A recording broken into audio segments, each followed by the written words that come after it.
Hi everyone, Shoma here. How are you all doing? So, as many of you are aware, this month is May and it's Mental Health Awareness Month. And this week is Mental Health Awareness Week. And I'm going to be doing a series of videos where I'm going to be talking about different things related to mental health. In today's video, I'm going to talk a little bit about the stigma of mental health, why some people are still not talking about the elephant in the room, as I like to call it, and why are we still really, really scared to share our mental health stories. So one of the places I love to hang out, apart from LinkedIn, of course, is actually Twitter. And I have met and connected with some of the most amazing mental health bloggers and writers on there. And I think, to be honest with you, it was one of the things that last year really, really encouraged me to share and to be more open about my own mental health problems.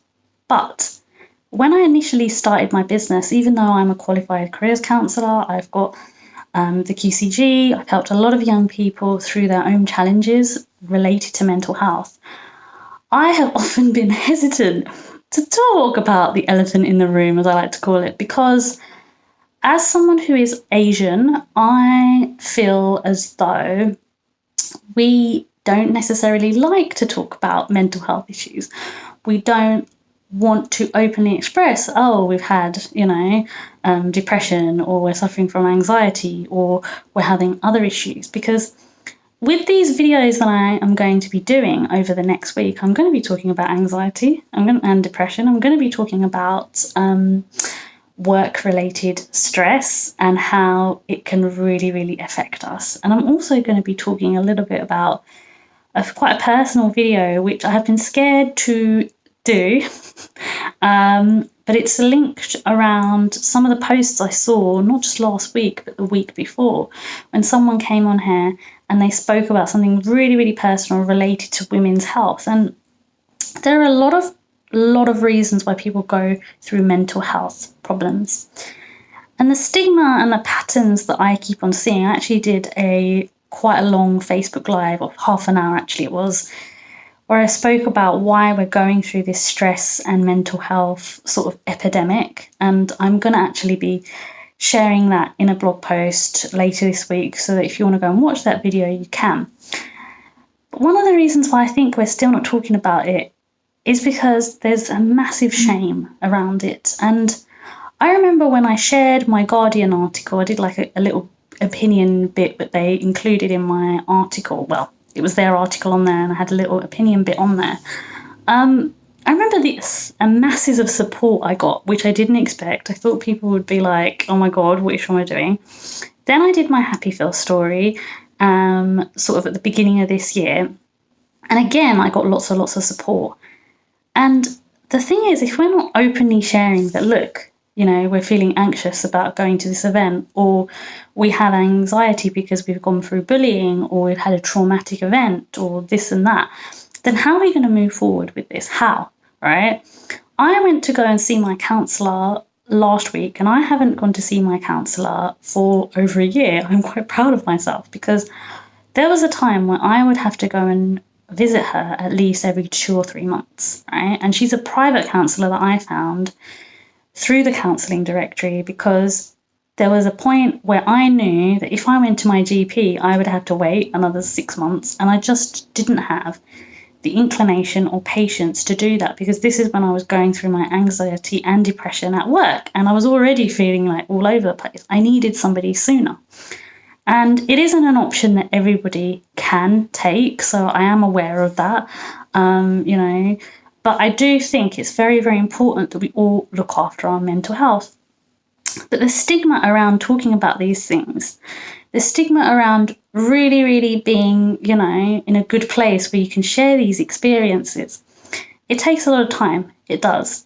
And one of the things that she said is that, Shoma, you have obviously you've had these symptoms of anxiety. You haven't been diagnosed with an anxiety disorder or illness. That's very, very different, as many people who study psychology or a psychiatrist will know, or a clinician. But one of the things she said is, you lost your dad at a young age, you've been through so much, and many children who do lose a parent at a young age do have like symptoms of anxiety later on. They do, they go from being an anxious child to an anxious adult. And it took me a long, long time to realize I even had anxiety, right? It took me a long, long time. And I think the thing that we need to remember is that if you are showing symptoms of any mental health problem, or you're feeling depressed, or maybe you're showing symptoms of something a bit more serious, like the fact that maybe you're seeing things, that you actually go and talk to somebody. And I think the thing that really, really makes me feel really sad is I know somebody in my community who has had an illness, I think pretty much all his life, and only recently I found out he had a particular illness. I'm not going to say what illness it is. It's an illness related with psychosis. But all I will say is that when I did find out, I felt so much relief that he is now getting the necessary treatment. And what made me feel really, really sad about it is the shame that nobody wanted to say this is what was wrong with him in the first place.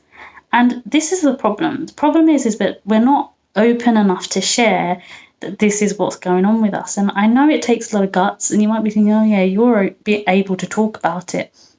Yes, I've had therapy. People don't even want to admit, like in America, everyone has a therapist, right? As far as I know, everyone's okay to go and talk to a shrink. But I think here it's like maybe the, the sort of like, not necessarily the closed-mindedness, but it's almost like people want to shut the lid on it. And in India, I was reading an article in India that people who commit suicide in colleges, it's increasing, it's not decreasing. So this is an issue globally, right? And we should be talking about it. And I'm really, really happy that we have a week like this, we have a month like this, where we can celebrate and talk about mental health, and we can show more awareness on it. So I'm just going to end this video by saying that I also have a podcast episode coming out this week where I speak to the amazing Layla OK, and she is a mental health first aid trainer and a mountain of knowledge. And in the episode, we spoke about so many amazing things. So I'm going to be sharing that later this week. But yeah, I just wanted to kick off by doing this video firstly and talking about the stigma of mental health. I would love to know what you think. Please let me know in the comments below, and I hope that you have a wonderful start to the week. Thanks so much.